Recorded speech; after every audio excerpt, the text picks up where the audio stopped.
We had 50% more new homes come on the market this past month versus a year ago. That's 177.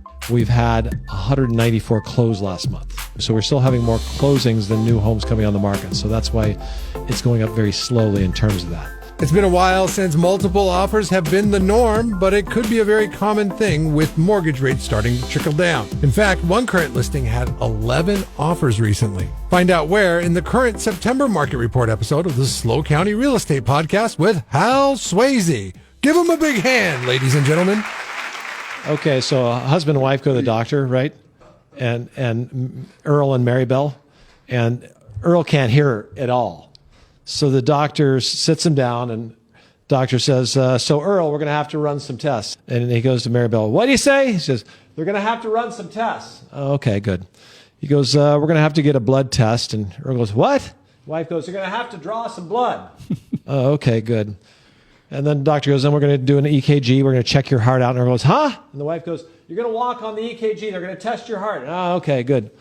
And then the doctor goes, well, and then Earl, we're going to need to get a urine and a stool sample. And Earl goes, what? And the wife goes, you're going to need to leave your underwear here. That's awesome. Dad joke. Hey, Dad joke. It's funny when you're 60. It ain't funny when you're 70. It's not funny when it's true. I get new underwear every week. San Luis Obispo Real Estate Podcast, the Skeleton Crew, JT and Hal. Skeleton Crew, JT Hal. It's just we usually have a lot of people here. It's a very popular place to be. We pay well for people to show up here. We do. So, we pay well. Jeff's here, though. Jeff's here. I'm here. You guys are here. It's four of us. It just seems a little lonely in here. So Fearsome foursome. This is the hardcore. This is the people that are serious about real estate. These are the diehards. Thank you. These are the diehards. The after party. Yeah, the after party, right. You know, Hal, you're the only one that hasn't missed a podcast. It's his show. If he doesn't show up, we cancel. Well, the ratings would go up if I wasn't here. Let's put it that way. We're going to do a market update. Is that correct? Is that what we're going to talk about? So, we want to talk about September. Here we are. Market update, what's happened. John, you always are checking the numbers every day, but we noticed this past month we had a big increase year over year in the number of homes for sale in the county. So we had 44% more homes for sale. So this is the biggest number we've seen in a while. We track different metrics because if you include mobile homes or condos or whatever, but in general, it's a barometer for what's going on. It's the number of available properties. So that's a great sign for the marketplace, right? Agreed. But let's bring some perspective to it. Yeah. So in the bottom of the market from an inventory standpoint during COVID, the COVID era, we were down to just a little over 200 properties for sale, the way I measure it. Yeah. And today there's 622. Yeah. And I think you always talk about from a historical perspective that average in the county somewhere around 11 or 1,200. Is that right?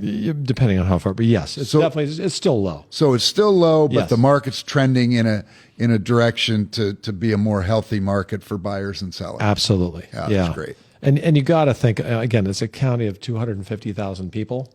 And, we go back 5-10 years. I think our population has to be larger. Our inventory in general is trending upward. The number of pendings over a year ago, about 1%, and very steady with last month. So our demand has been pretty darn steady across the board. Now, it's a lower level than it was a few years ago, but in general, it's very consistent. And then we're up about 10 to 12% on closed sales. So here's the one I always like. We had 50% more new homes come on the market this past month versus a year ago. That's 177. We've had 194 closed last month. So 194 closed, but 177 new. So we're still having more closings than new homes coming on the market. So that's why it's going up very slowly in terms of that. And then we've seen the days on the market, boy, depending on the county you look at, it was up or down.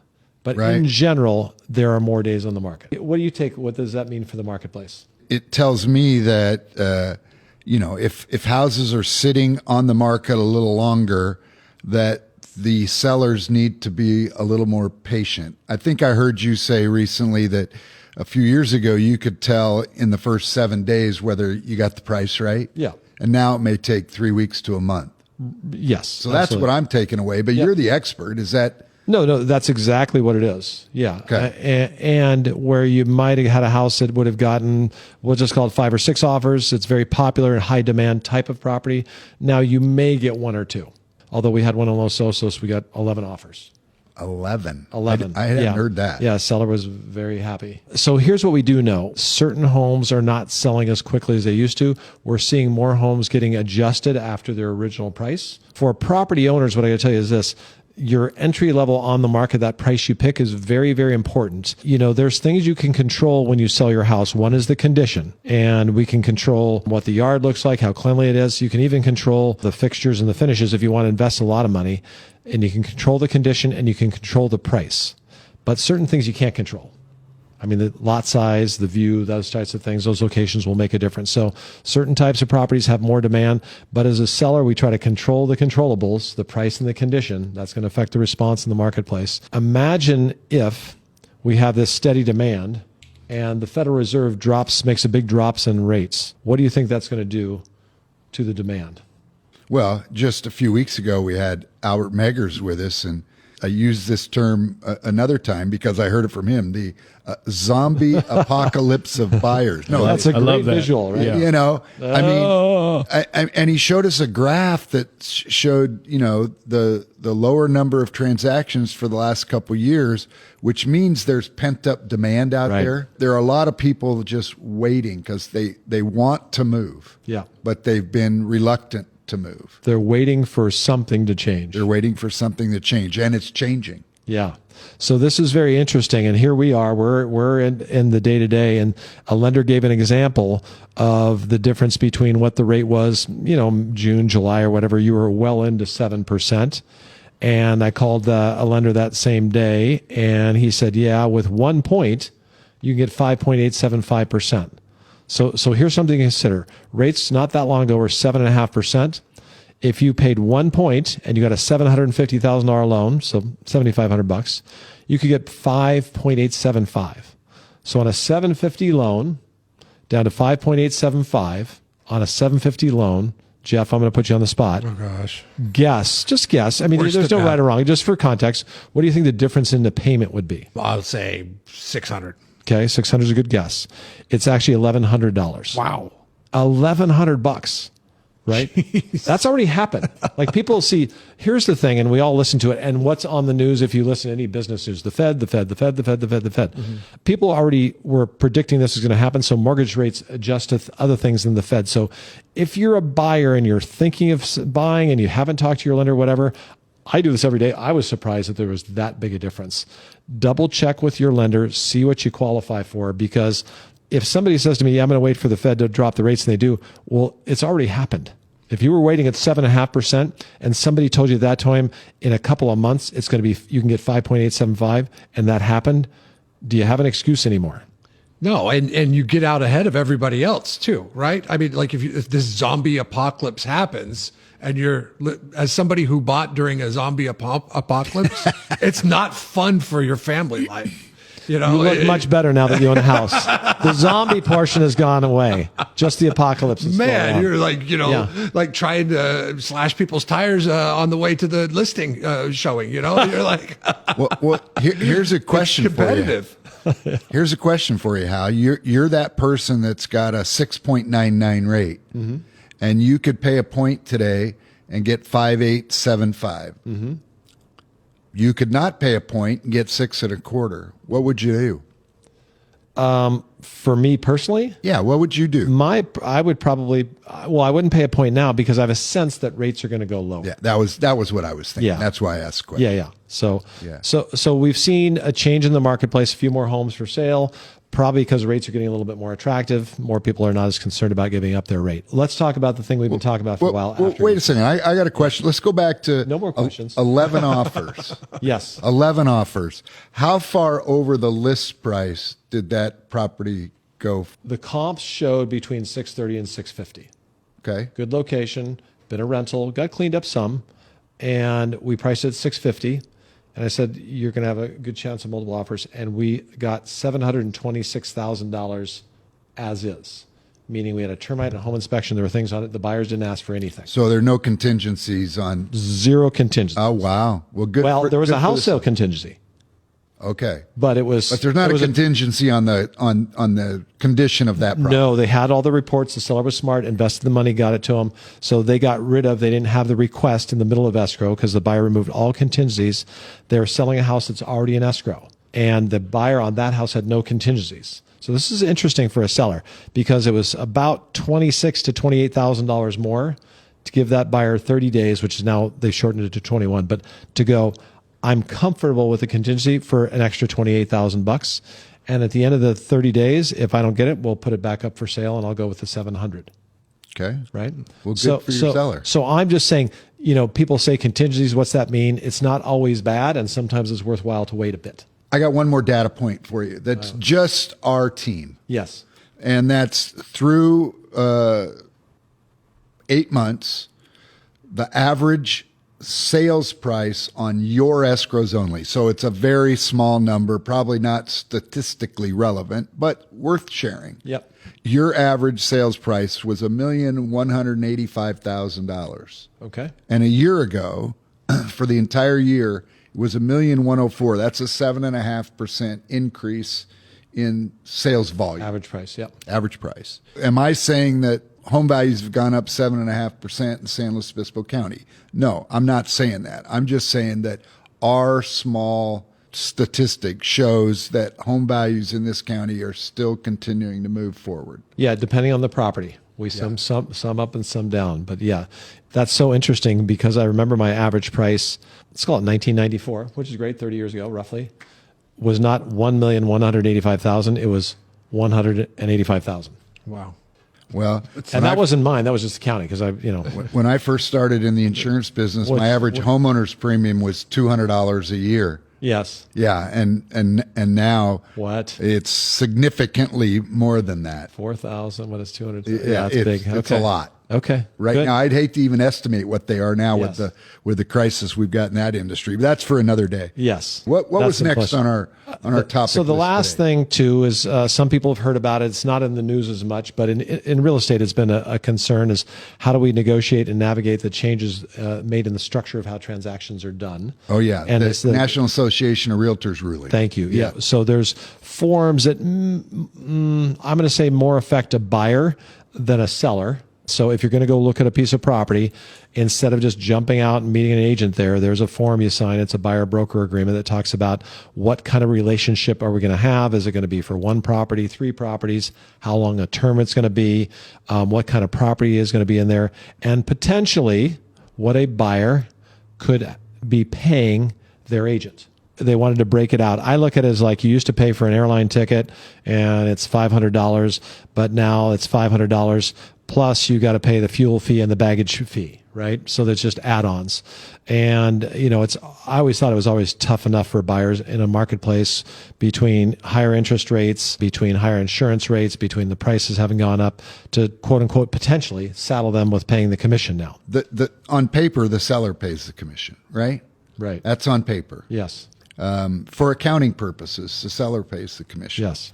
For getting a loan purposes, the seller pays the commission. But who brings the money to the table to get the deal done? The buyer. Yeah. The commissions, both sides, have always been built into the sale of the product. So what we found is commissions, in my opinion, are an investment. What I think sellers get caught up with is, this is my house, but I don't mean to be transactional, but once you decide to sell your house, it's a product you're putting on the marketplace. And how you present that product is important. Condition's important. Cleanliness is important. Upgrades are important. New paint's important. All those things make a difference. Are all the systems working? And then in terms of marketing, do you want to list it with a real estate agent or do you want to put an ad in the newspaper or do it yourself? Okay. That's an option. Do you want to just say, hey, I want my agent, I'll pay you a percentage of the commission, but I'm not paying the other side, the buyer's agent, their commission. Well, I think that's probably a poor investment decision because we don't know which agent has the buyer that's going to pay the highest price. So what we found is, even though there's an additional form, and we haven't had much trouble with it because we have never had a buyer pay a commission. Well, one time, small commission on somebody who was not even on the market. So the buyer said, I like the house. I want you guys to do it. We'll pay you something. But that was an off situation in 30 some years. It's pretty much business as usual. I think most sellers get it. But now a seller is just going to sit down with an agent like me or any other agent and say, okay, this is what I'm paying you. This is on a contract. If it works out, this is the percentage unless we renegotiate it. And the buyer's commission shows up when the offer comes in. And that's put on a separate document. Our experience has been that the commission you pay a buyer's agent is still zero. But you're going to sign a form that says potentially if they find the house you like and there's no commission, you're going to know if you're going to have to pay something when you write that offer. As a buyer, you're going to know when you make an offer how much you're offering, who's paying for what the conditions are, how much time you have. You're going to have to talk to your lender, know what your loan fees are. And the buyer's agent's going to write in with the offer that, hey, we're going to get our normal commission, 2.5%, 3%, 2%, whatever percent that is. But so far, pretty much business as usual. Are the sellers that you're working with giving you any pushback about, well, with this change, I don't have to pay a commission, or they're now calling it a concession to the buyer's side? Yeah. Are you getting pushback from anybody? It's not so much pushback. It's just like, oh, I don't have to pay for it anymore. And I said, well, you never did. Right? I mean, you never had to pay a listing agent, and commissions are negotiable. I joke and I say, before someone lists their house with me, it's negotiable. When I sign the listing, it's negotiable. When it's showing the house, it could be negotiable. When I get an offer, it could be negotiable. An escrow could be negotiable. And right before we close, it could be negotiable. The only time it's not negotiable is once the deal closes. So I just let people know, listen, most of the good buyers are not going to be out hunting on their own. A small percentage does, the do-it-yourselfers. They might want to not, take the commission off the table. It's a small percentage, kind of like the number for sale by owners. But most of the sellers are prepared to offer out a fair compensation. And I advise them to let me tell agents who call, hey, if I bring a good offer to you, are we going to get a fair fee out of this? And I say, yes, the seller has told me that. So it just has to be verbalized. And I have had one client who, when this was also another multiple offer situation, he got a bunch of offers and we got higher, and he goes, well, Hal, you deserve what you've done, but I don't want to pay all these other people 2.5%. I go, oh, well, I mean, that's going to be your choice. Let's just see what we get the best offer with. So you got to realize some of these agents have been working with these buyers for 6, 12 months. Sometimes we've worked with them for years. So it's not like they're not doing anything. They're just showing up. The offers came in. It came in significantly higher. And when I talked to the seller, I said, here's where it is. He goes, I thought about it. I'm happy that agent got that buyer to that price. We'll pay him the fees requested. I woke up at 4:00 in the morning the other day, and I was thinking about stuff as regards to this new ruling. And, one of the things that crossed my mind at 4 a.m. as I'm laying there trying to go back to sleep is you cannot legislate the law of economics.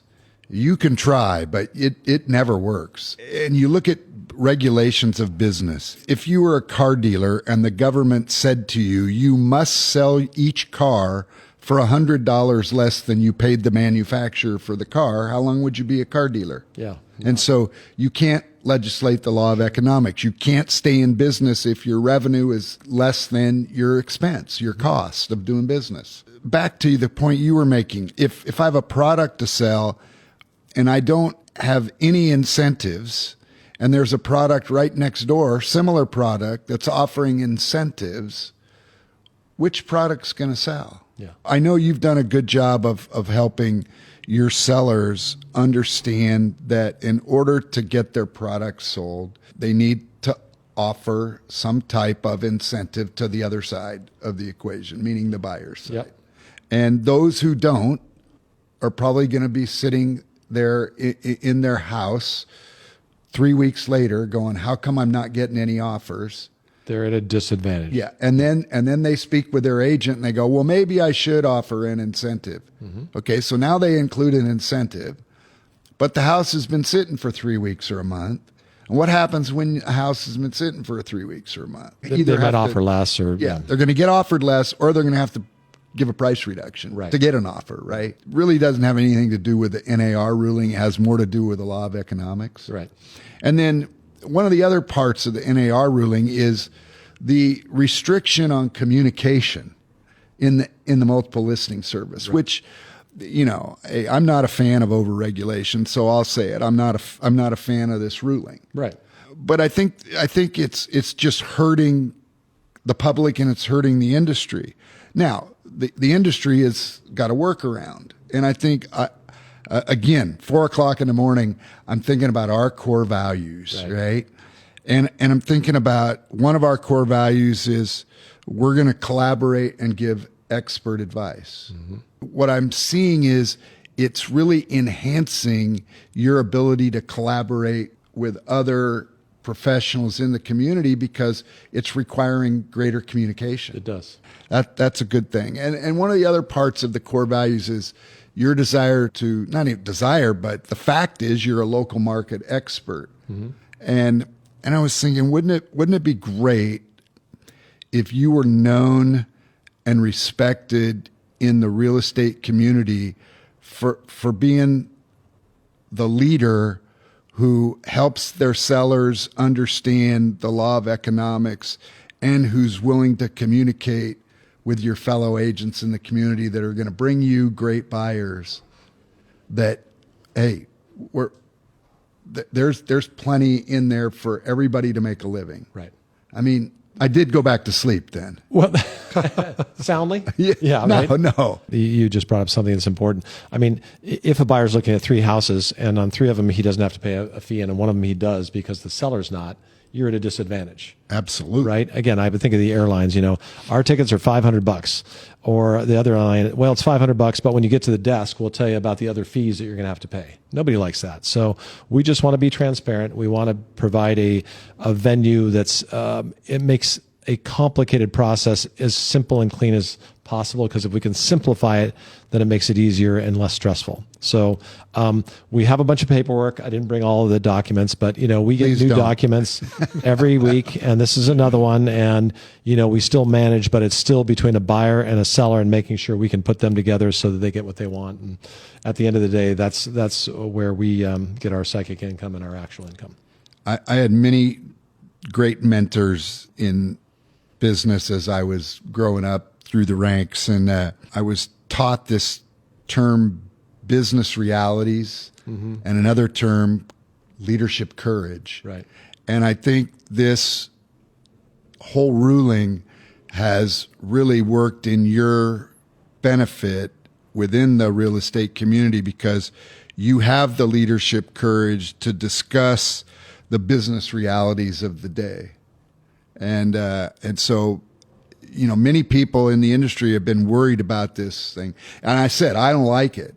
Right. But I do believe that for somebody like you and the others on your team who exhibit that leadership courage to really speak with the public about the realities of this thing, I think it's going to be great for us, because I think we're all in a position to deal with this better than most. And a month into this ruling, we haven't had one hiccup, have we?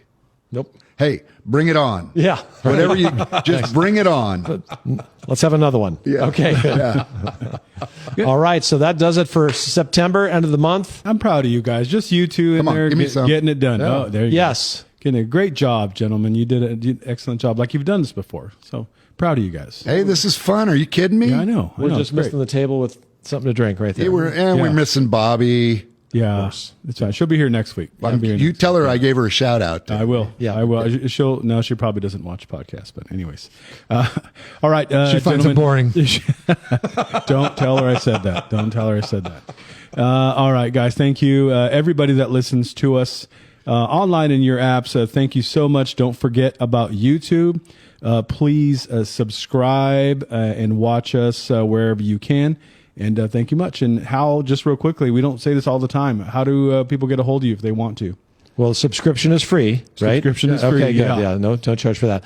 You can call the office anytime, 805-781-3750, or go to our website, which is halsweasey.com. Thank you. And I wanted to say also, we never, ever bring this up on the podcast, but on the podcast page on halsweasey.com, there's a litany of subjects that have been covered in past episodes Sure, yeah. that you can go back and listen to, and like maybe a market report this month doesn't apply to you, but something like estate planning or something like that Right. applies to you. There's an episode that covers that. We've been doing this for 2 years now. Yeah. Wow. Over 2 years. Wow. So there's definitely something for you there. So subscribe, scroll back, look at what interests you and what applies to you, and give it a listen, because there's lots of good information there. Top 5% of all business podcasts in the world. All podcasts. not All just- podcasts. not just- All top Take us out, James. All right, everybody. Thank you so much. We'll talk to you next week. Thank you, guys. Thank you for listening to the Hal Sweasey podcast.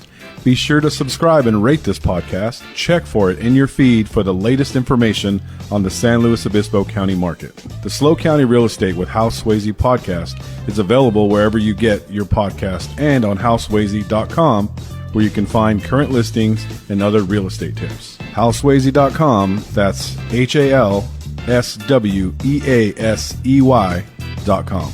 I am James Bueno, Director of Marketing for the Hal Sweasey Group. If you're looking for anything real estate, give us a call, 805-781-3750. San Luis Obispo Real Estate Podcast with Hal Sweasey is also on YouTube. Now you can see people talk about real estate in one of California's hottest markets. Get the latest episode on the podcast page at teamsweasey.com or subscribe to Hal Sweasey on YouTube. Hal Sweasey is a licensed California real estate broker. DRE number 01111-911. The Slow County Real Estate with Hal Sweasey podcast is a production of AGM Podcasts. Subscribe wherever you get your podcasts.